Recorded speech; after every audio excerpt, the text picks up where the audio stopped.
మీ business ఏదైనా మీ ఊర్లో promotion చేయాలంటే అది సుమన్ టీవీతోనే సాధ్యం. ఇప్పుడే సంప్రదించండి. Welcome to Suman TV. ప్రశ్న ప్రశ్న అనే పదం లేకపోతే ప్రశ్నార్థకంగా మారుతుంది ఈ సమాజం. ప్రశ్నించేవాడు లేకపోతే ఎక్కడ చూస్తే గొంగలు ఎక్కడ పోతుంది. ప్రశ్నించేవాడు ఉంటే వాటికి సంబంధించినటువంటి అవినీతి అక్రమాలు అయితే నేను ఇంకా ఏదైనా కూడా ప్రశ్నించడంతోనే బయటపెట్టుకునే దాన్ని సంబంధించినటువంటి విద్యార్థి నాయకులు మాత్రం నిరూపిస్తున్నారు. బాల్యం నుంచి కూడా తమ విద్యార్థి నుంచి కూడా ప్రశ్నిస్తూనే నేటి దశ చేరుకున్నారు. ప్రశ్నించడంతో పాటు విద్యా వ్యవస్థను కూడా బలోపేతం చేసేందుకు తమకు సహాయకుల ప్రయత్నం చేస్తారు ఈ విద్యార్థి సంఘ నాయకులు. ప్రస్తుతం మనకి విద్యార్థి సంఘ నాయకులు మనతో పాటు ఉన్నారు.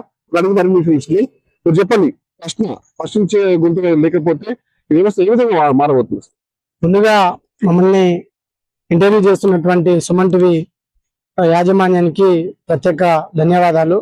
నా పేరు కేరళ సాయి కుమార్, డిఎస్ఎఫ్ఐ రాష్ట్ర అధ్యక్షుడిని. దేశంలో జరుగుతున్న విద్యార్థి వ్యతిరేక విధానాలను ప్రశ్నించాలా, విద్యా హక్కు చట్టాన్ని పకడ్బందీగా అమలు చేయాలా, ఏదైతే ఏ విద్యార్థి కూడా నష్టం కాకుండా మనం వాళ్ళకి న్యాయంగా అందంగా ఉండాలనేసే ఒక దృఢ సంకల్పంతో చిన్ననాటి నుండి, అంటే దాదాపు నాకు 13 సంవత్సరాల నుంచి ఈ ఉద్యమంలో, విద్యార్థి ఉద్యమంలో నేను పనిచేస్తా ఉన్నా. ఏదైతే విద్యార్థికి ఎక్కడ నష్టం వచ్చినా, ఎక్కడ కష్టం వచ్చినా విత్ ఇన్ సెకండ్ లో అక్కడ వాలిపోయి ఆ యొక్క సమస్య పరిష్కరించడం కోసం మేము ఉద్యమాలు చేస్తా ఉన్నాం. అదే విధంగా ఈ రోజుల్లో మన తెలంగాణ రాష్ట్ర వ్యాప్తంగా అనేకటువంటి సంక్షేమ హాస్టల్ ఉన్నాయి. ఆ హాస్టల్లో విద్యార్థులకి అనేక సమస్యలతోటి చాలా తీవ్ర ఇబ్బంది పడుతూ ఉన్నారు. వారి యొక్క ఆ సమస్య, నేను కూడా గతంలో నా చిన్నప్పుడు నేను కూడా ఒక ఆశ్రమ పాఠశాలలో చదువుకున్నా. ఆ యొక్క చదువుకున్న తరుణంలో నా యొక్క తోటి మిత్రుడు విద్యార్థి, నా సహచరుడు పాము కాటు గురై చనిపోయిన సంఘటన నాకు చాలా బాధాకరం అయినటువంటి విషయం. ఆ విద్యార్థికి న్యాయం చేయాలని అప్పుడు ఎస్ఎఫ్ఐగా ఉన్నటువంటి విద్యార్థి సంఘం రోడ్డెక్కి పోరాటం చేస్తుంటే నేను కూడా నా యొక్క మిత్రుడికి అన్యాయం జరిగింది, ఇలాంటి అన్యాయం ఈ దేశంలో చాలా జరుగుతా ఉన్నాయి, ఆ అన్యాయాన్ని ప్రశ్నించాలా, వాళ్ళని ఎదిరించాలా, అనేకటువంటి సమస్యలు పరిష్కరించాలనే ఒక లక్ష్యంతో నేను ఈరోజు దాదాపు 14 సంవత్సరాల నుంచి విద్యార్థి ఉద్యమంలో కీలక పాత్ర పోషిస్తా ఉన్నా.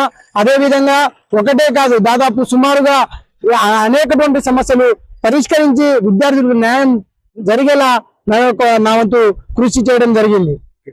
మీరు చెప్పండి, మీ బాల్యం నుంచి విద్యార్థి సంఘ నాయకులుగా ఉన్నారు. మీరు ఎన్ని అవినీతి అక్రమాలు కూడా బయటపడే సందర్భాలు మీరు పోలీసు కేసులు పెట్టడం జరిగింది. చాలా మంది కూడా మీరు కొంచెం నియమంగా మారారు.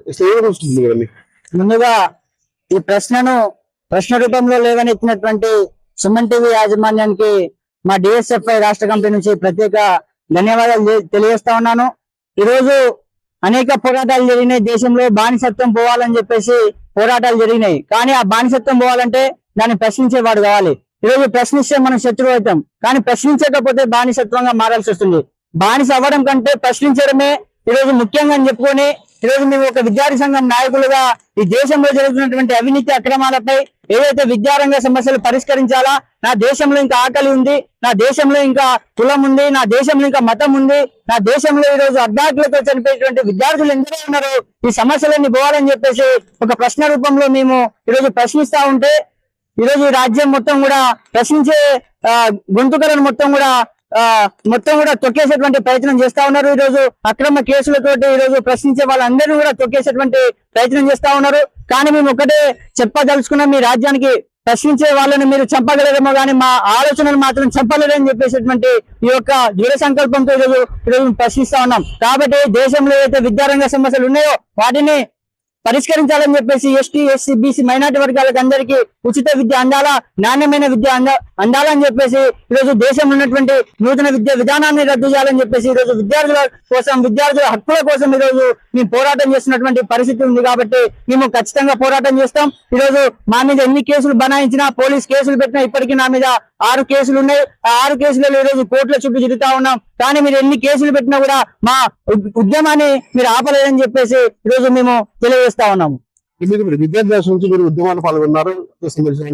విద్యార్థులకు కూడా సరే న్యాయం చేయాలి, వాళ్ళు పడుతున్నటువంటి ఏవైతే ఉన్నాయో అక్రమాలు, అవినీతి ఉన్నాయో విద్యార్థులకు సంబంధించినటువంటి ఏ విధంగా దాన్ని న్యాయం తీసుకుంటున్నారు నుంచి సుమన్ టీవీ వారికి ధన్యవాదాలు తెలియజేస్తూ, నిరంతరం ఈ మానకొండ జిల్లాలో విద్యార్థుల ప్రశ్న లేనిదే, విద్యార్థుల ఉద్యమం లేనిదే ఎడ్యుకేషన్ సిస్టమ్ డెవలప్ అయిన సందర్భం లేదు. చూసుకుంటే మన ఇంజనీరింగ్ కాలేజ్ మానకొండ జిల్లాలో ఏర్పాటు చేయాలని చెప్పి ఏఎస్ఎఫ్ ఆధ్వర్యంలో అనేక కార్యక్రమాలు నిర్వహించడం జరిగింది. గతం నుంచి పోల్చుకుంటే విద్యార్థుల ఉద్యమం ఎక్కడైతే ఉంటుందో అక్కడే విద్యా వ్యవస్థ చాలా బలంగా ఉంటుందని చెప్పి మేము తెలియజేస్తా ఉన్నాం. నిరంతరం ప్రైవేట్ స్కూళ్ళు ఇక్కడ యాజమాన్యాలు ఎక్కువ ఉన్నాయి. వారి ఆధారాలు రోజు రోజు పెరిగిపోతా ఉన్నాయి. దీనివలన ప్రైవేట్ ఫీజులు కావచ్చు, వాళ్ళు అందులోనే మెటీరియల్ పుస్తకాలు అమ్మకాలు కావచ్చు, ఈ సాధారణ మానవునికి ఇబ్బందిగా కలిగించే విషయాలు ప్రతి సంవత్సరం అకాడమిక్ స్టార్ట్ కాగానే వాళ్ళని కట్టడి చేసే ఉద్యమాలు మేము చేస్తాం. అదే విధంగా ఈ నూతన విద్యా విధానం కేరళ ప్రభుత్వం వ్యతిరేకించింది, తమిళనాడు ప్రభుత్వం వ్యతిరేకించింది. అదే తరహాలో మన తెలంగాణ ప్రభుత్వం వ్యతిరేకించి ఆ నూతన విద్యా విధానాన్ని తీసుకురావద్దని చెప్పి ఆ ఉద్యమాలు కొనసాగిస్తూ స్కాలర్షిప్ అయితేంది, మౌలిక సదుపాయాలు అయితేంది, గిరిజన సంక్షేమ హాస్టళ్లలో ప్రారంభంగా నుంచి అధ్వానంగా ఉన్నటువంటి పరిస్థితి. ఇంకా రెంటల్ బిల్డింగ్స్ ఉన్నాయి. వాటన్నిటికి కూడా సొంత బిల్డింగ్లు ఏర్పాటు చేయాలని చెప్పి నిరంతరంగా అఖిల భారత విద్యార్థి సమాఖ్య మహిబాద్ జిల్లాలో ప్రకటనలు నిర్వహిస్తా ఉన్నాం. తద్వారా అనేక విద్యార్థులకు న్యాయం చేయగలిగాం. ఇప్పుడు గత కొన్ని సంవత్సరాలుగా ఈ విద్యా సంఘ నాయకులు కూడా చాలా పోరాటాలు చేశారు, దానికి అభివృద్ధి అక్రమాలు బయటకు తీశారు. ఈ బాగా మీకు ఏ విధంగా అనిపిస్తుంది విద్యార్థి వ్యవస్థ నుంచి?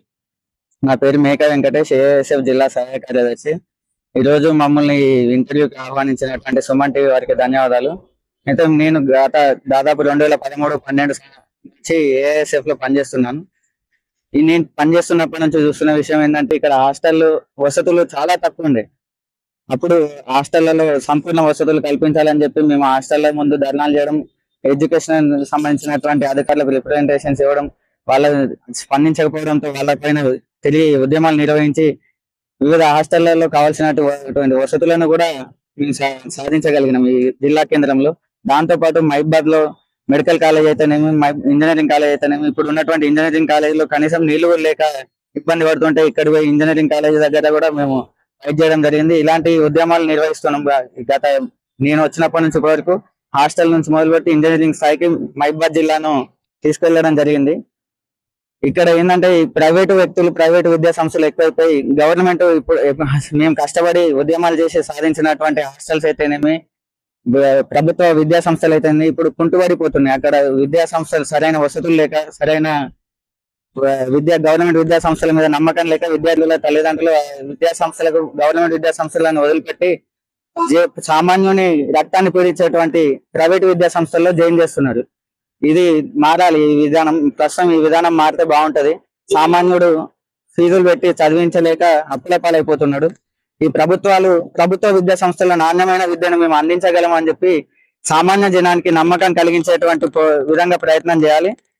ప్రభుత్వ విద్యా సంస్థలను బలోపేతం చేయాలని చెప్పి మేము కోరుకున్నాం. ప్రశ్నించే వ్యక్తిగా లేకపోతే వ్యవస్థ మొత్తం కుంటుపడుతుందని చెప్పేసి ఈ విద్యార్థి సంఘ నాయకులు చెప్తున్నారు. అంటే గతం నుంచి విద్యాభ్యాసం నుంచి కూడా బాల నుంచి కూడా చదువుకుంటూ కూడా విద్యార్థి ఉద్యమాలు చేసి నిరంతరం పోరాటం చేశాము. అనేక కేసులు కూడా పాలని ఇప్పటికే కోట్ల చుట్టూ కూడా తిరుగుతుందని చెప్తున్నారు.